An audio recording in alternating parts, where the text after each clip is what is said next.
उन्हाळी वाळवण एपिसोड 17, ज्यामध्ये आपण बाजरीच्या खारोड्या बघणार आहोत, जो एक वाळवणाचा पदार्थ आहे। आता एकदा उन्हाळ्यामध्ये बनवून ठेवला की तुम्ही वर्षभर साठवून ठेवू शकता। बनवायला अगदी सोप्या आहेत, नवशिके असाल तरी देखील जमतील। एकदम सविस्तर रेसिपी तुमच्यासोबत शेअर केली। इथे बघू शकता 2 किलो एवढी बाजरी मी स्वच्छ 2-3 पाण्याने धुवून एक दिवसभर भिजवून रात्रीलाही अशी चाळणीवरती काढून ठेवली। त्यानंतर दुसऱ्या दिवशी सकाळी आपल्याला उन्हामध्ये 15 ते 20 मिनिटांसाठी फक्त वाळवून घ्यायची। पूर्ण बाजरी वाळायला नको, हाताला अशी ओलसर लागायला हवी व्हिडिओमध्ये दाखवल्याप्रमाणे। इथे बघू शकता अशी मूठ वळल्यानंतर हाताला अशी ओलसर लागते किंवा गार लागते।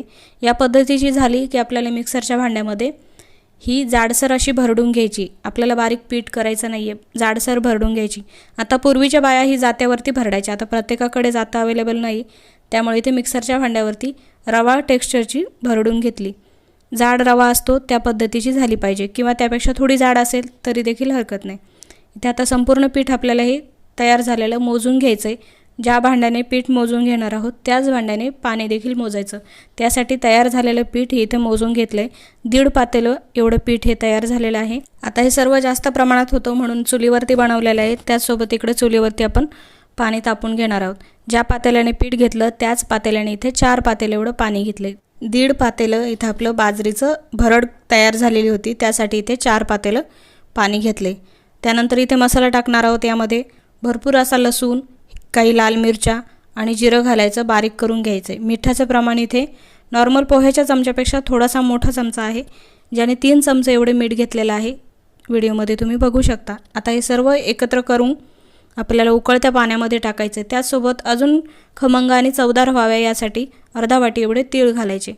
पाण्याला एक उकळी येईपर्यंत आपल्याला झाकून ठेवायचं आहे। उकळी आल्यानंतर तयार झालेलं जे पीठ होतं ते घ्यायचं। एका हलक्या हाताने असं पीठ सोडायचं थोडं थोडं, आणि घोट्याने किंवा लाटण्याने आपल्याला एकसारखं असं हलवून घ्यायचं आहे, जेणेकरून यामध्ये गाठी व्हायला नको।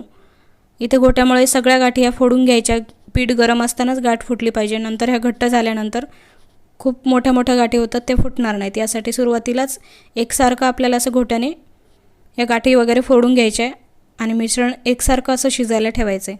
साधारण 25 ते 30 मिनिटं पूर्ण मिश्रण शिजण्यासाठी लागतात। शिजलं हे कसं ओळखायचं, त्यावरती अशी थोडी थोडी पातळ अशी साय जमा व्हायला लागते। इथे बघू शकता व्हिडिओमध्ये दाखवल्याप्रमाणे, आणि एक चकाकी येते पिठाला, म्हणजे आपलं पीठ छान शिजून तयार झाले।